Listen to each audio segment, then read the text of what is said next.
Welcome to the Exponential Investor podcast. Want to be a better, smarter, more clued up investor? Well, you've come to the right place.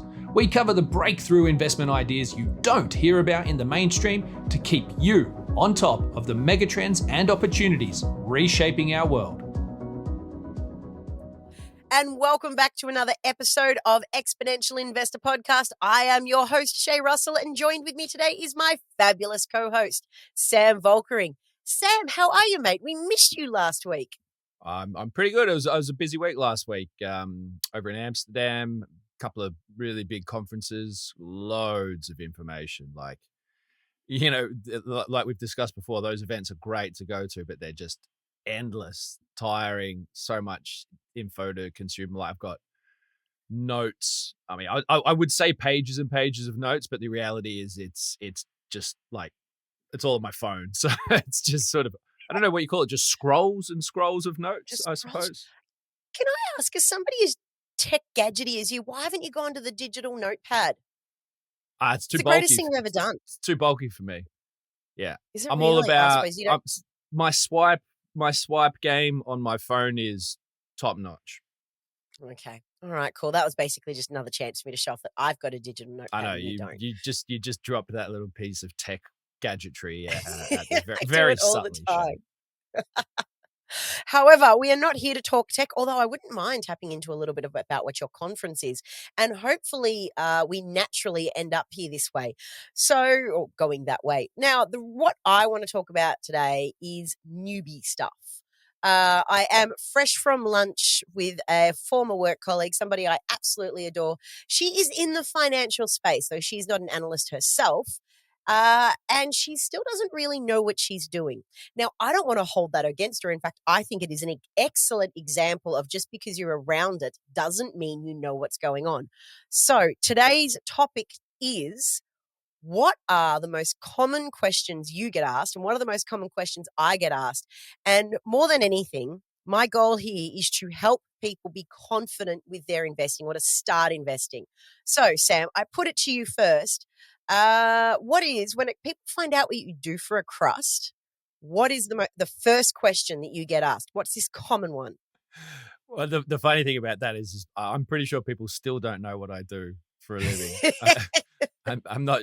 I think maybe my wife, after 9 years, is just starting to understand. But all the rest of my family have no idea. My mum has no idea what I do for a living. No, I don't think anyone does.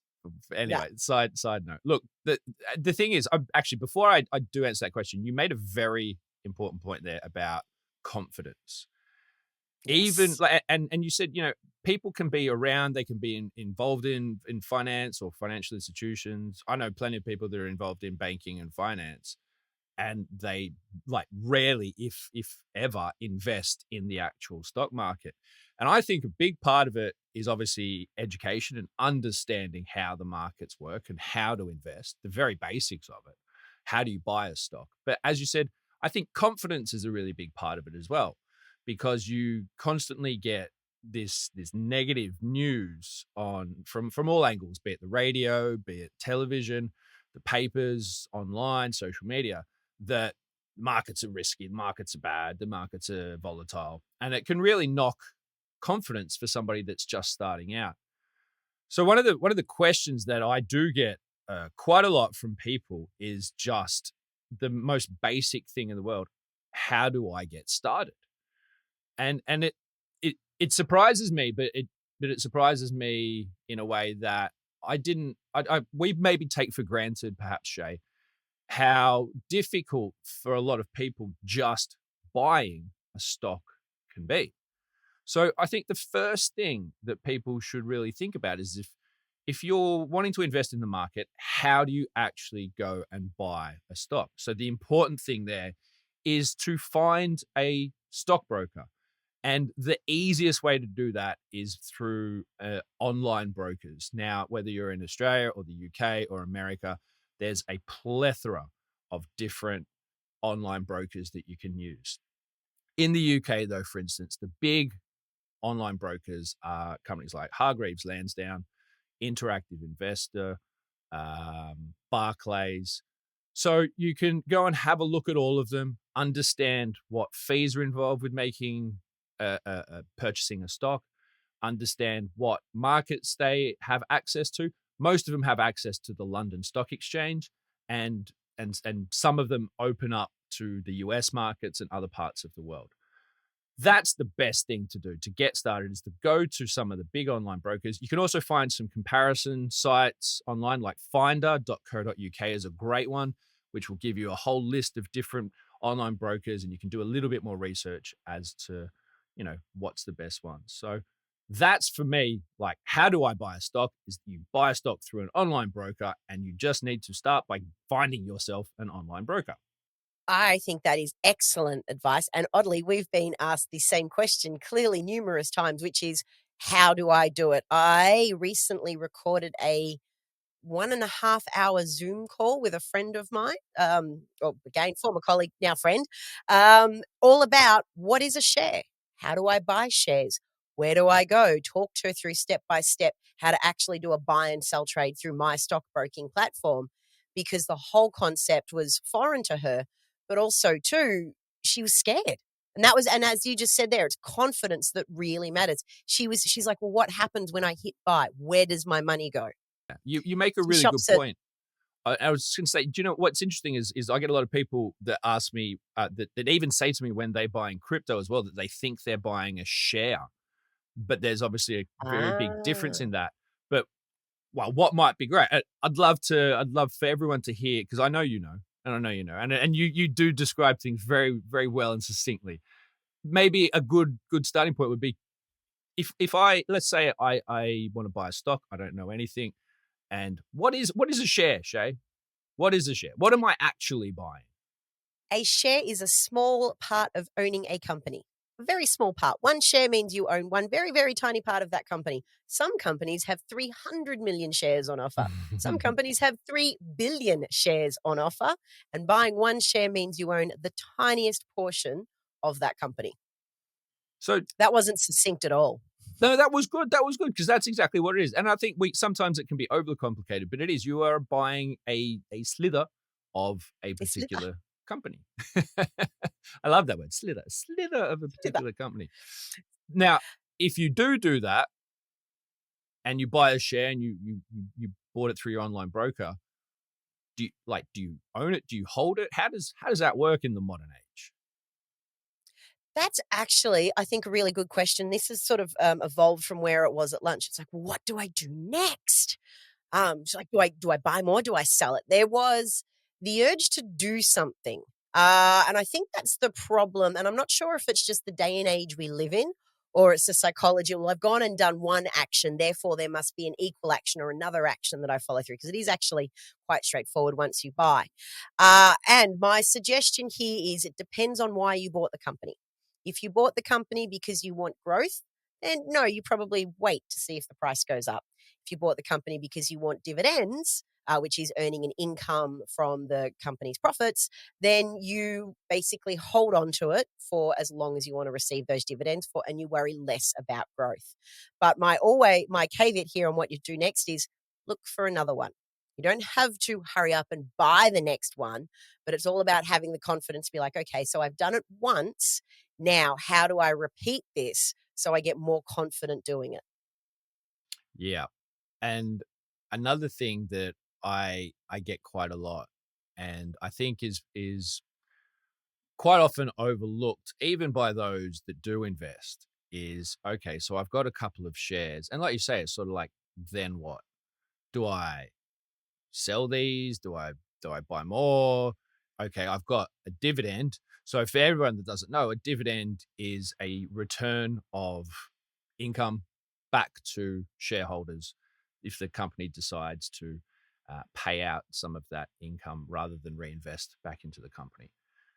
It can get a bit more complex, but it's effectively a return of net profits back to investors. So do you buy more, or do you buy another company? What's next? And the best thing that I could possibly say to anybody that's investing in stocks and shares or crypto or whatever it might be, any investment asset, is really, ideally, before you even start, is to have a plan. you need to figure out why. Why are you buying shares? Why are you buying crypto? Why are you buying a house? Why are you buying whatever? Why are you investing at all? You've got to figure that out. And people go, well, I want to buy a Lambo. And I was like, okay, well, interesting goal, but nonetheless, a goal. So, A goal. so you've got to really lay out what you want to achieve. Maybe it's to pay for kids' uni in 20 years' time. Maybe it's to have £1 million at retirement. It doesn't matter what your goals are, but they're always only going to be specific to you. And that is the key. You've got to push out the noise of what anyone else says. Only you will be able to plan appropriately for your investments. And that's really a crucial element of it. You've got to figure out, what are your short-term goals? What are your medium-term goals? What are your long-term goals? And then start to build your investments around that. I'm going to follow that up with the next part of the plan, and that is start developing what your risk tolerance is. Because we all have a very different risk tolerance. Now, when I first started doing this, my simple rule was whatever my profit percentage was, my loss was half of that. So if I wanted to make a 30% profit on something, then I was mentally only willing to lose 15% of my initial purchase price. And for anybody who listened last week, I did tell my tale of woe about when I didn't stick to my trading plan. However, one of the most important things that you can do as an investor is, as you said, develop a trading plan. The next step is to understand your risk tolerance, because there's no point sticking a bunch of money in the market, losing sleep, and then panicking that you might lose your 10,000 quid invested or your 50,000 quid invested or even your 1,000 quid invested. It doesn't matter what you start with. If you're not sleeping, you're investing wrong, because you should not lose sleep over the markets. That means you are going against your own risk tolerance. Now, you've got a way back in the younger years, Sam. I know you've got a financial planning background. Mm. How do you help people understand their risk tolerance? Yeah. Do you know what? I've over the years, in my experience, is that when someone's trying to figure out what their risk profile is, what they think it is very different to what it actually is. I guarantee you that Shouldn't everyone laugh. It's thinks they're more risky than they actually are. Guaranteed. Yes. Even me, I think I'm riskier than what I actually am. So you've got to be able to balance what you think, but pragmatically what reality is going to be. And unfortunately, one of the only ways you'll ever figure that out is through a bit of trial and error. Is you will invest in the market and you will think, yeah, I'm ready to risk this. Let's just say it's 500 quid. I'm ready to risk this 500 quid. And then it goes to 100 quid. That is when you figure out what your risk profile is like.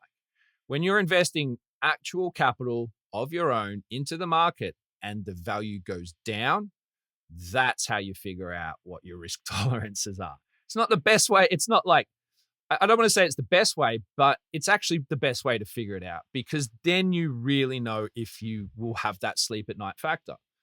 And that's not something I think you can just pull out the air and go, yeah, that's, I'm comfortable with that.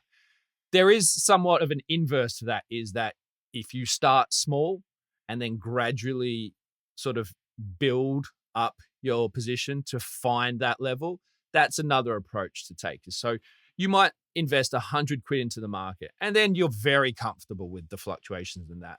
And then next time around, you might put 2 or 3 or 400 or 500 in and see how, if the volatility continues, or, you start to learn about your risk tolerance by actually doing the process of investing. For me, I think really that's the only way you will ever really truly figure out what your risk tolerances are, is by actually doing it.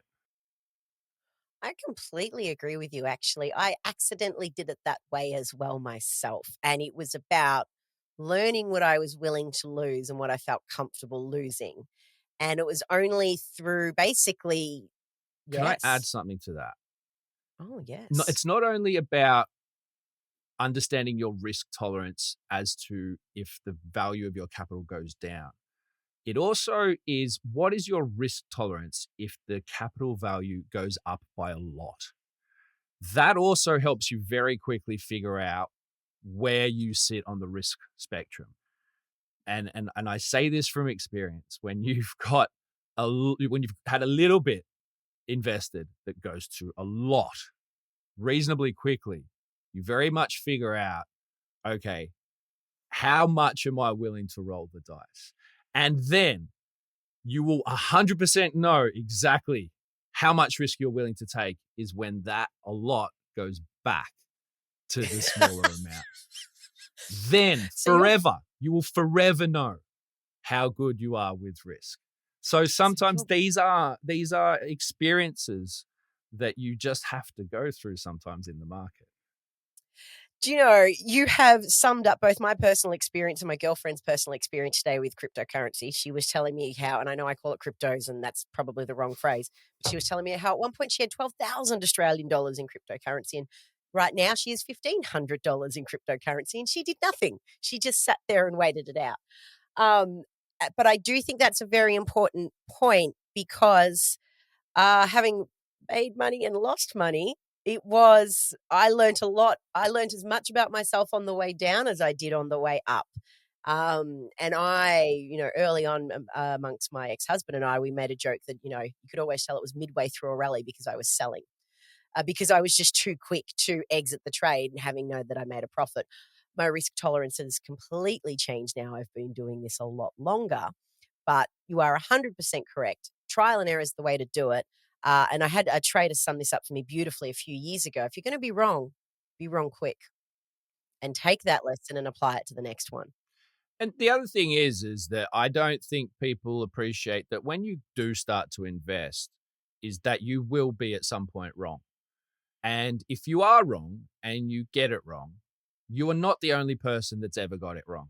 No one ever gets it right all the time. And you can ask any long-term investor, any trader, anyone that's been in the markets for years, decades, that there is a very good chance that they've had a fair few losses along the way. You can't avoid it. You just can't avoid it. And so the trick is to try and make sure that you're not wrong all the time, but that when you do get it right, you get it very right. So again, it's important for people to prepare themselves for the fact that not all your investments will be successful.